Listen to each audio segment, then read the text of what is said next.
المواضع رحمة العالمين سيدنا ومولانا محمد وعلى آله وصحبه أجمعين وبعد. Yang saya hormati pertama-tama Ketua Amir dan segenap pengurus dari Masjid Darul Najah atas kesempatannya. Kemudian tak lupa juga saya hormati Bapak Ibu, adik-adik, mas-mas, mbak-mbak semua yang dapat hadir dalam pertama tarawih, kemudian juga kajian dari yang akan diisi oleh Syekh Palestin. Meskipun tadi hujan ya. Tadi kepencet-pencet sama saya ini aktif kan? Aktif ya? Mungkin kita alas hujan, tapi karena kita sudah digerakkan oleh Allah Subhanahu Wa Taala, alhamdulillah kita dapat berkumpul untuk langsung mendengarkan paparan dari salah satu langsung dari sumber Palestina yang akan menjelaskan tentang wasiat Rasul terhadap negeri Palestina. Nah, mungkin bisa dilihat dulu sebentar video dari jawatan di depan.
Indonesia merdeka ingin menggerakkan spirit persatuan Indonesia Palestina di tanah air tercinta ini.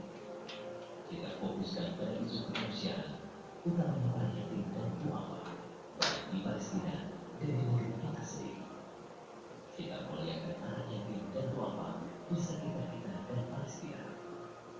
Kita semua teman, sandang dan papan mereka, bahkan saat belajar dan bekerja mengharapkan dunia mereka.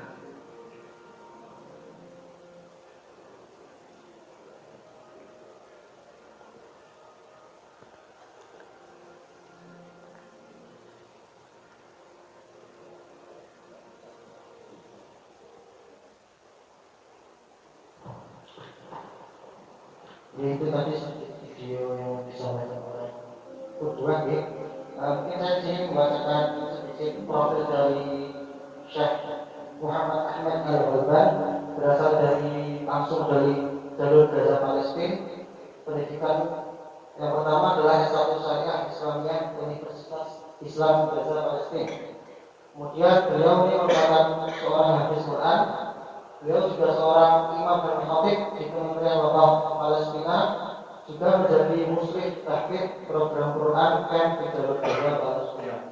Nah, mungkin nanti setelah video ini di-install, langsung saja saya serahkan kepada beliau untuk menyampaikan materi dari kajian kita pada malam hari ini. Disilakan. Mas, pakai mic.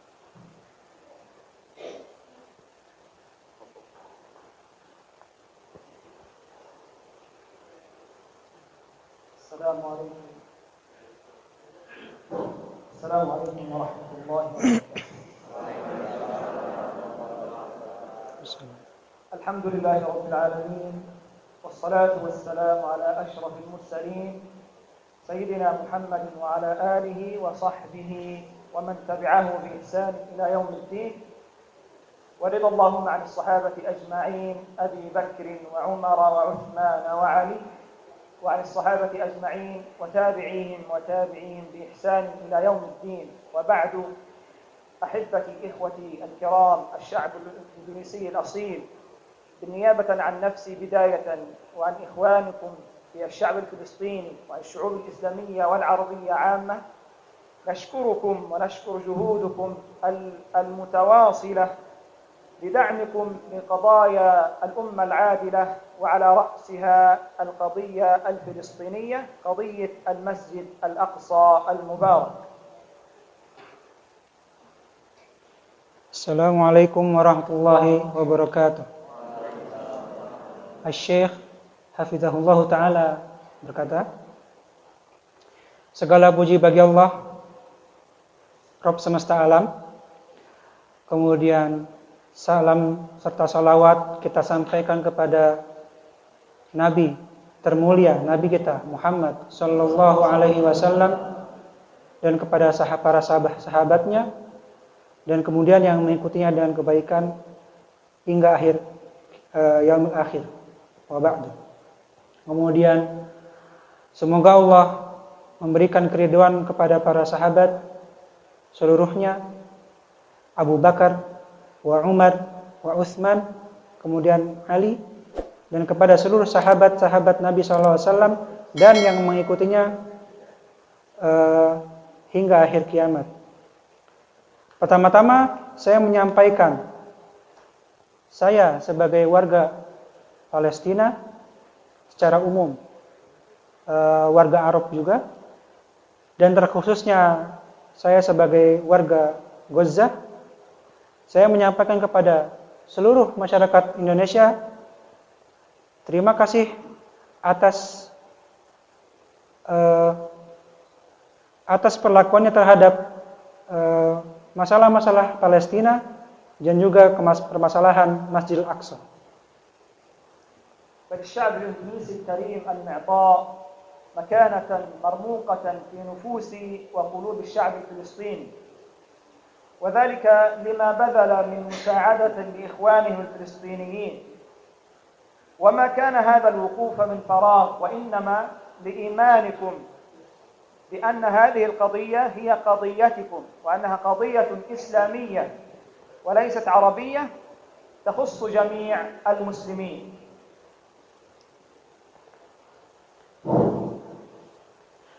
Kemudian Asy-Syaikh Hafizahullah Ta'ala berkata kepada masyarakat Indonesia, mereka sebetulnya memiliki kedudukan yang tinggi dalam pribadi-pribadi dan hati kaum Palestina. Itu karena kenapa? Karena mereka mengeluarkan berbagai banyak bantuan dan juga doa dan berbagai hal yang bisa membantu di sana. Kemudian bahwasanya hal tersebut tidak terjadi itu karena waktu kosong, tapi itu dikarenakan keimanan yang tertancap di dalam masyarakat Indonesia. لذلك أيها الإخوة فإن فلسطين هي أرض مباركة ميزها الله سبحانه وتعالى بعديد الخصال والفصال وعديد الصفات والمزايا سنذكرها في خصال 7 بإذن الله سبحانه وتعالى.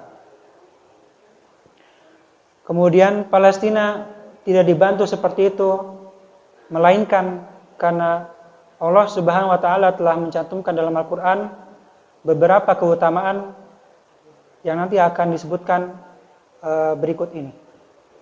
أولا أن المسجد الأقصى المبارك هو أولى القبلتين وثاني المسجدين، فلقد كان المسجد الأقصى هو أولى قبلة للمسلمين قبل المسجد الحرام، وذلك في مدة 16 شهرا بعد أن أمر الله سبحانه وتعالى نبيه محمد صلى الله عليه وسلم بالانتقال إلى المسجد الحرام مكة المكرمة قبلة للمسلمين.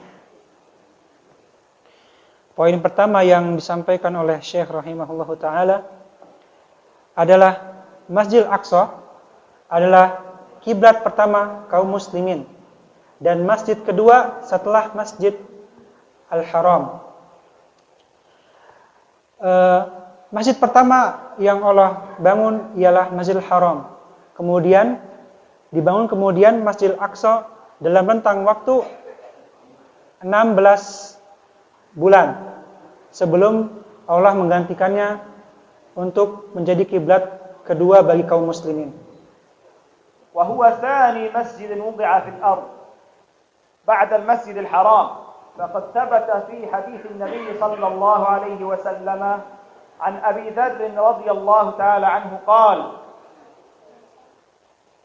قلت يا رسول الله أي مسجد وضع في الأرض أولا قال المسجد الحرام قلت ثم أي يا رسول الله قال المسجد الأقصى قلت أي أبي ذر كم بينهما يا رسول الله قال 40 سنة ثم أينما أدركتك الصلاة فصلي فإن الفضل فيه.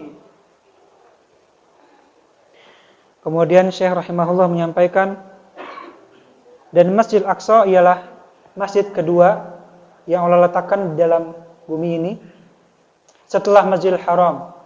Sebagaimana yang hadis disampaikan oleh Abi Dzar radhiyallahu anhu qala qultu, Abi Dzar bertanya kepada Rasulullah SAW, ayu masjidin wudi'a fil ardi awalan, masjid apa yang diletakkan di dunia pertama kali? Kemudian Rasulullah SAW menyampaikan Al-Masjidil Haram, yaitu Makkah Mukarramah. Kemudian Abu Dzar bertanya lagi, summa ay, kemudian apa yang kedua? Maka Rasulullah menjawab Al-Masjidil Aqsa. Kemudian bertanya lagi Abu Dzar, berapa jarak di antara keduanya? Kemudian Rasulullah SAW menjawab 40 sanatan, 40 tahun. Kemudian barang siapa yang mendapatkan untuk bisa sholat di sana, maka sholatlah. ثانيا أنها أرض مباركة للعالمين فهو مسجد مبارك ومبارك ما حوله فإن الله سبحانه وتعالى قال في سورة الإسراء سبحان الذي أسرى بعبده ليلا من المسجد الحرام إلى المسجد الأقصى الذي باركنا حوله لنريه من آياتنا إنه هو السميع البصير. قال أهل العلم لو لم تكن فضيلة غير هذه الفضيلة لكفت. وقال تعالى ونجيناه ولوطا إلى الأرض التي باركنا فيها للعالمين. وهذه الآية هي حكاية عن الخليل إبراهيم عليه السلام عندما هاجر هجرته الأولى إلى بيت المقدس والشام. Kemudian Syekh rahimahullahu ta'ala berkata, poin kedua dari keutamaan tanah Palestina ialah tanah tersebut adalah tanah yang Allah berkahi. Sebagaimana yang disebutkan dalam Al-Quran, Subhanalladzi asra bi'abdihi laylan minal masjidil haram ilal masjidil aqsa alladzi barakna hawlahu linuriyahu min ayatina innahu huwas sami'ul basir. Allah Subhanahu wa taala berfirman dalam Qur'annya, segala puji bagi yang membuat Nabi Muhammad SAW berisra di malam hari dari Masjidil Haram lanjut ke Masjidil Aqsa, yang dimana Masjidil Aqsa itu adalah tempat yang diberkahi. Bukan hanya Masjidil Aqsa saja, tapi di sekitarnya juga. Untuk apa? Untuk menunjukkan kepada manusia ayat-ayat Allah. Sungguhnya Allah Maha mendengar lagi Maha melihat. Kemudian dikatakan, para ulama mengatakan, kalau seandainya tidak ada keutamaan yang disebutkan selain ini, maka keutamaan tadi cukup untuk diketahui. Kemudian ayat yang kedua, وَنَجَّيْنَاهُ وَلُوطًا إِلَى الْأَرْضِ الَّتِي بَارَكْنَا فِيهَا لِلْعَالَمِينَ. Kemudian Allah Subhanahu wa ta'ala berfirman dalam cerita Nabi Lut ketika Allah menyelamatkan Nabi Lut di zamannya, itu Nabi Lut pergi ke tanah yang Allah berkahi. Kemana? Itu ke Ardul Palestina. Di sini disampaikan bahwasanya Nabi Ibrahim alaihissalam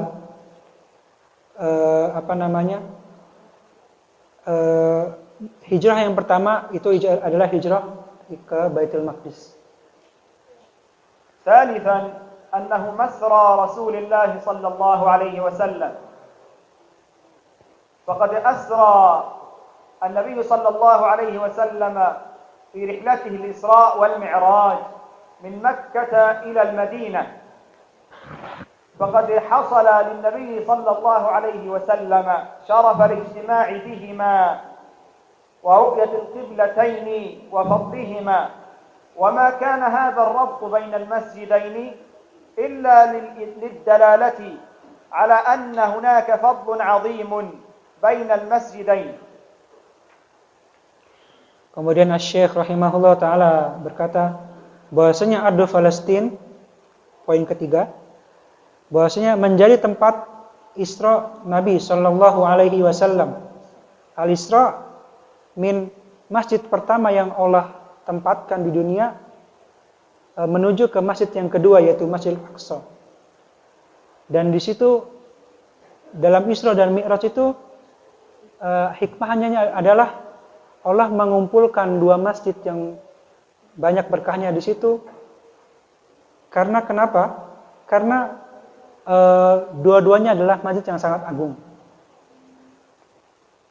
ولقد بشر النبي صلى الله عليه وسلم بفتحه قبل وفاته، حيث كان محتلا من قبل الصليبيين، وذلك في حديث عوف بن مالك رضي الله تعالى عنه قال: أتيت النبي صلى الله عليه وسلم في غزوة تبوك فقال: أعدد 6 قبل بين يدي الساعة، وذكر منها موتي ثم فتح بيت المقدس، ولقد تم فتح بيت المقدس بعد وفاته صلى الله عليه وسلم في عهد عمر بن الخطاب رضي الله تعالى عنه.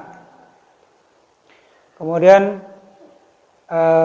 disampaikan oleh Syekh rahimahullah taala bahwasanya Nabi SAW menyampaikan kabar gembira bahwasanya nanti Masjid Al-Aqsa akan dibuka. Karena Masjid Al-Aqsa sempat menjadi tahanan bagi orang-orang Salibiyun.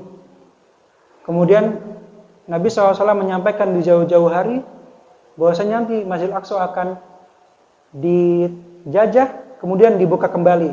Sebagaimana hadis Auf bin Malik radhiyallahu anhu, aku mendatangi Nabi SAW di dalam Ghazwat Tabuk, kemudian bertanya, sebutkan 6 tanda-tanda hari kiamat. Yang pertama, Rasul menjawab, mauti, kematianku.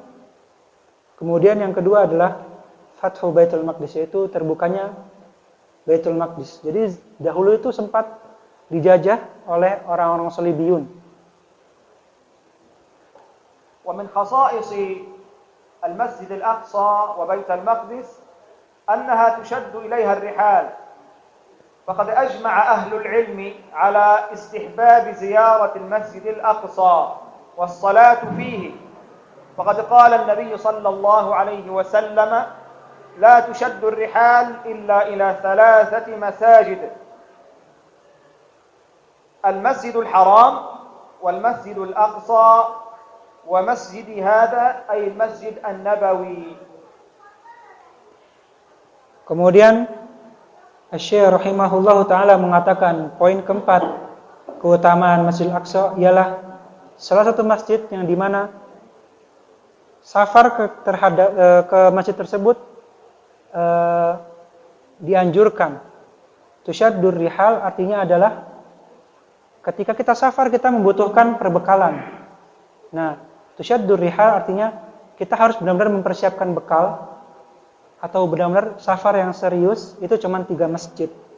Terus sebagaimana disampaikan oleh Nabi SAW,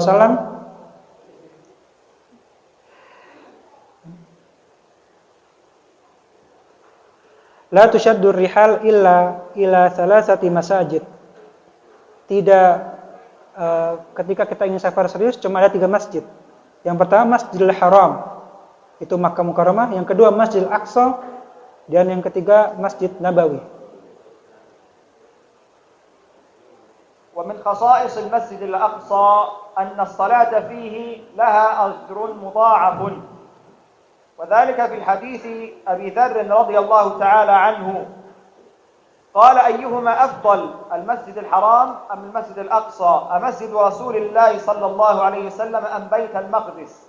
فقال صلى الله عليه وسلم صلاة في مسجدي أفضل من 4 صلوات فيه ولنعم المصلى هو.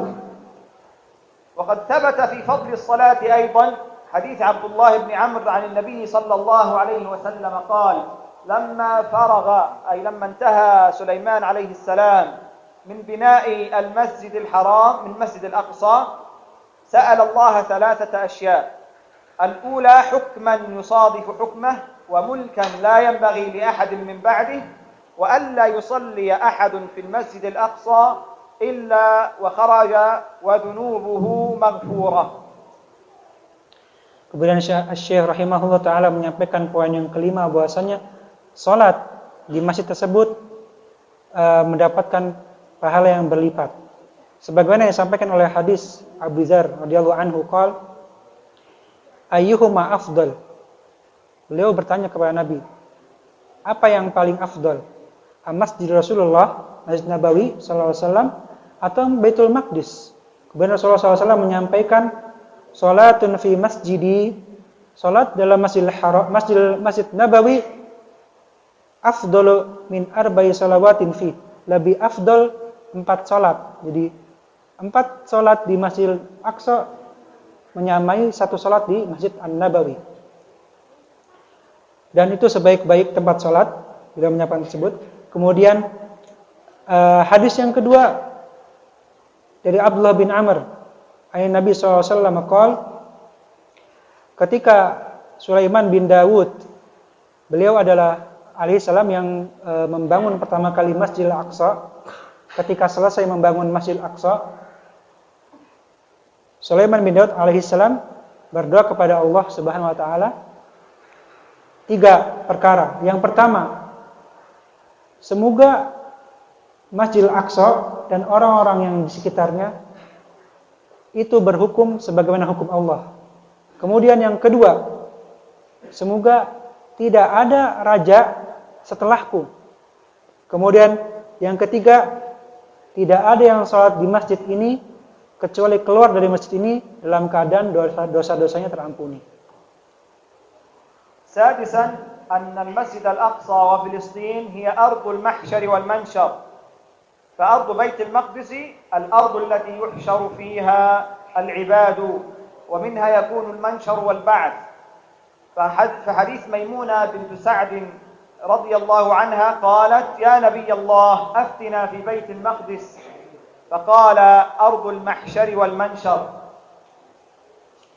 Kemudian Asy-Syaikh rahimahullah taala mengatakan poin yang keenam dalam keutamaan Ardul Palestin, dia adalah Ardul Mahsyar wal Mansyar. Apa itu Mahsyar wal Mansyar?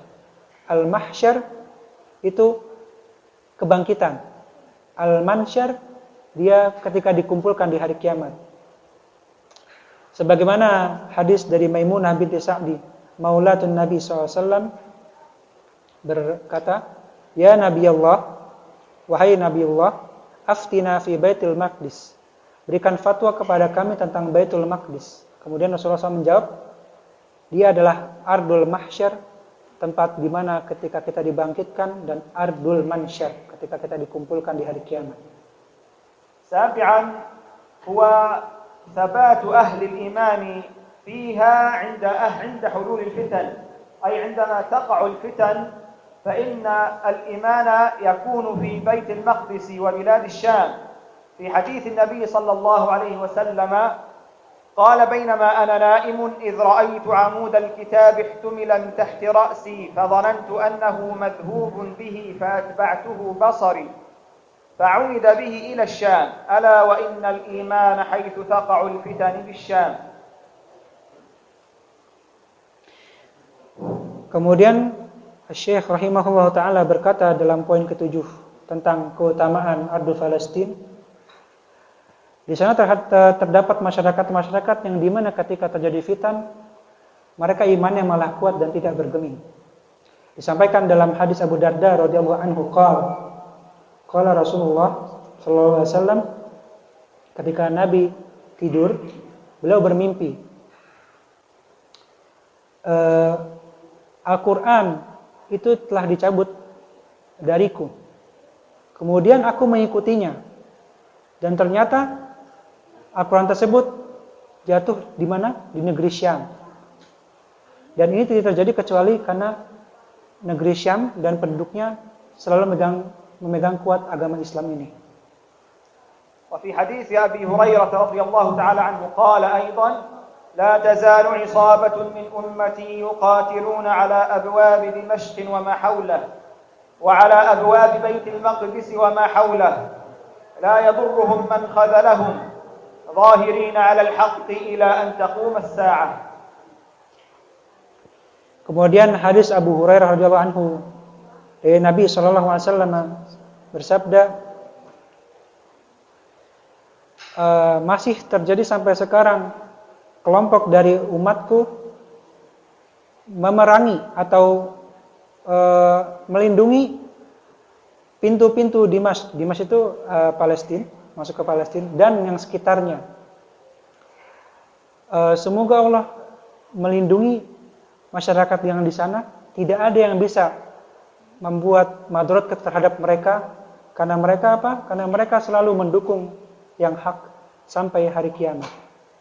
لذلك أيها الإخوة الكرام يزداد ألم المسلمين يوما بعد يوم على حال المسجد الأقصى اليوم الذي آل إليه المسجد الأقصى من تسلط اليهود الغاصبين وانتهاكهم لحرمته واعتدائهم على قدسيته ومكانته وارتكابهم فيه ومع أهله أنواع كثيرة من التعديات والإجرام والعذاب. Karena hal tersebut, kaum muslimin selalu mendapatkan rasa sakit dari perlakuan-perlakuan kaum Yahudi yang selalu mengambil hak-hak kaum muslimin. لذلك أيها الإخوة فإن من الواجب على المسلمين المسارعة إلى نجدتهم ومد يد المساعدة والعون والوقوف معهم في محنتهم حتى يتمكنوا من مقاومة عدوهم الذي يملك العدة والعتاد. قال تعالى: وما تقدموا لأنفسكم من خير تجدوه عند الله هو خيرا وأعظم أجرا. Kemudian saya menyampaikan rahimahullah ta'ala, maka wajib bagi kaum muslimin untuk musara'ah, untuk saling cepat untuk membantu kaum Palestina yang di sana, karena mereka melindungi ardul Palestin. Kemudian Allah berfirman dalam Al-Qur'annya, وَمَا تُقَدِّمُوا لِأَنفُسِكُم مِّنْ خَيْرٍ تَجِدُوهُ عِندَ اللَّهِ هُوَ خَيْرًا وَأَعْظَمَ أَجْرًا. Allah berfirman dalam Al-Qur'an, dan barang siapa yang berinfak atas dirinya untuk kebaikan, maka ia akan mendapatkan hal tersebut itu di sisi Allah, dan itu adalah hal yang baik dan memiliki pahala yang besar. فلا بد أيها الإخوة الكرام أن نكثر لهم من الدعاء بأن يجبر الله ضعفهم ويقوي شوكتهم وأن يرد كيد المعتدين في نحورهم وأن يكف بأس الذين كفروا والله أشد بأسا وأشد تنكيلا وأن يطهر المسجد الأقصى من أيدي الظلم المعتدين والبغاة الغاصبين. Kemudian Syekh rahimahullah ta'ala memberikan nasihat kepada kita untuk selalu memperbanyak doa, untuk memberikan kepada orang-orang di sana kekuatan yang banyak supaya bisa melindungi Masjidil Aqsa dari kaum Zionis Israel. Semoga Allah membalas kejahatan tersebut dengan hal yang setimpal. وفي الختام لا يسعني إلا أن أجدد ترحابي وسلامي واشتياقي لكم من إخوانكم في فلسطين، فأنتم خير سند وخير عون، وأسأل الله العظيم أن يبدد عنا هذه الغمة وأن نجتمع في ساحات المسجد الأقصى عما قريب. Kemudian Asy-Syaikh rahimahullah taala menutupi kajian ini dengan mengatakan bahwasanya kami orang-orang Palestina sangat senang terhadap orang Indonesia, maka kami menyampaikan salam kepada kalian dan tahniah kepada masyarakat Indonesia. Semoga Allah memberikan kesehatan terhadap masyarakat Indonesia dan memberikan pahala yang banyak atas perlakuan untuk membantu Palestina. Terima kasih antum mantan Karakan. Wassalamualaikum warahmatullahi wabarakatuh. Waalaikumsalam.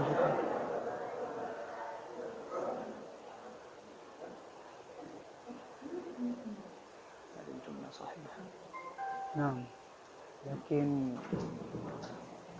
antara budak takif. Teman-teman dari Najah, Bapak Ibu, teman-teman sekalian dapat menjadi saksi di hari akhir bahwasanya inilah kita, saudara kita, karena saudara Muslim ini bagaikan tubuh, di mana salah satu bagian tubuh sakit, maka kita juga akan merasakan sakit. Nah, mungkin bisa dibantu, bisa juga disaksikan. Bagaimana kita zaman Yahudi dalam menyiksa warga Palestina.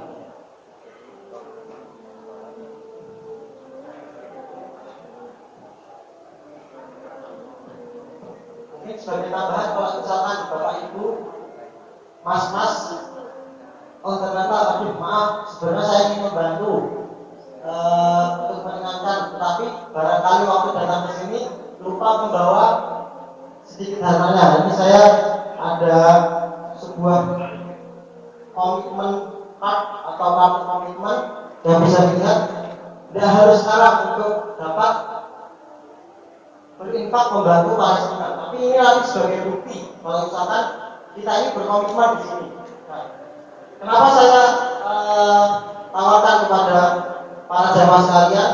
Karena barangkali ini adalah satu niatan yang baik, karena Rasulullah sudah bersabda bahwasanya satu kebaikan niat ini sudah dicatat adalah satu kebaikan yang sempurna. Kalau misalkan kita sempurnakan niat tadi, maka akan dibalas 10 bahkan 700 kali lipat. Nah, ini sebagai kartu komitmen, bukan lagi nyata tapi nyatanya sudah tertulis. Mungkin barangkali sudah akan menjadi saksi kita di hari akhir bahwasanya kita sudah berniat untuk membantu. Nah, mungkin barangkali Bapak Ibu semua di sini tertera barangkali ada yang berkomitmen, Masya Allah, membantu warga Palestina sebesar 10 juta. Barangkali ada yang mau bisa dibantu, banyak kartu komitmen kita.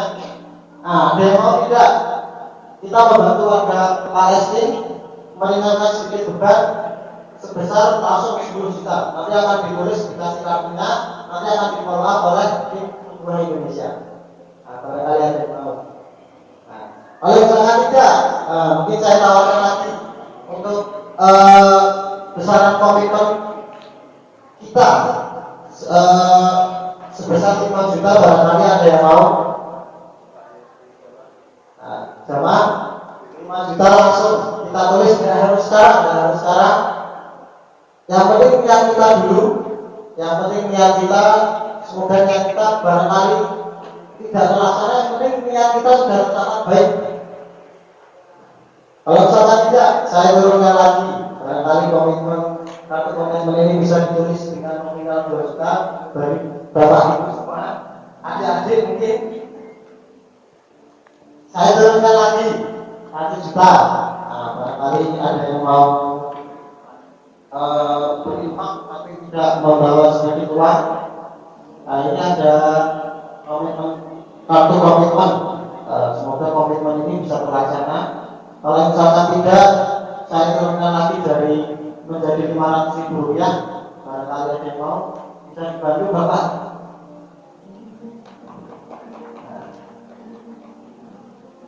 Kalau misalkan tidak ada lagi di sini ada kolom tentang nilainya berapapun, misalkan kita berkomitmen 20.000, 10.000 tidak apa-apa. Sekecil apapun pasti akan bermanfaat. Nah, mungkin barangkali di sini pada orang baru di sini, atau mungkin ada yang saya nanti mau infak tapi saya diam-diam. Nah, nanti bisa langsung menemui bapak-bapak di sini yang memakai tulisan petugas. Nah, nanti bisa minta ini. Sekali lagi ini adalah niatan kita. Semoga ini dapat membantu meringankan beban dari warga Palestina. Mungkin saja bisa disaksikan lagi video yang di depan. Saya tutup apabila ada salah. Assalamualaikum warahmatullahi wabarakatuh. Waalaikumsalam warahmatullahi wabarakatuh. Kemuliaan bagi kami dari Masjid Al-Najah bisa bertemu kembali dengan Syekh. Assalamualaikum warahmatullahi wabarakatuh. Sebuah kemuliaan bagi kami dari Masjid Al-Najah bisa kembali bertemu dengan Syekh dari Palestina setelah kurang lebih 3 tahun ya. Jadi dua kali Ramadan kita tidak bisa menghadirkan Syekh dari Palestina karena pandemi, dan sebelumnya memang alhamdulillah sudah bisa menghadirkan Syekh dari Palestina sehingga bisa mengabarkan kabar terbaru dari saudara-saudara kita di Palestina. Dan kita Masya Allah karena berdoa ya kita ada pandemi 2 tahun sehingga kita tidak tahu bagaimana kabar terbaru dari saudara-saudara kita di Palestina selama pandemi itu bagaimana, kemudian di kondisi sekarang itu bagaimana. Apakah memang kalau kabar terbaru yang kita terima dari media sosial bahwa Masjid Al-Aqsa sudah benar-benar dikuasai dan setiap kali kita kaum muslimin akan beribadah di sana benar-benar jalan. Barangkali bisa disampaikan kabar terbaru dari saudara kita di sana seperti apa. الشرف لنا لشعب النسي أن تأتيهم في النسي أن يحضر لنا محاضرة. وقد مر علينا 3 سنوات لا يوجد الشيخ فلسطيني يأتي هنا ليأتي محاضرة فلسطينية. ثم أنا أريد أن أعرف ما هو الحال عندما يأتي كورونا. ما هو الخبر الجديد عندما يأتي كورونا؟ عارف كورونا؟ كورونا. وما هو الخبر الجديد اليوم؟ قل له أن أنت قل له أن سبب الانقطاع هو كورونا. بسبب كورونا لم يستطيع أحد أن يأتي إلى المجلس. أما هو يريد أن يسأل عن حال الأقصى، قل له أن حاله يرثى له، فالعدو يحاول تقسيمه وهدمه لبناء هيكل مزعوم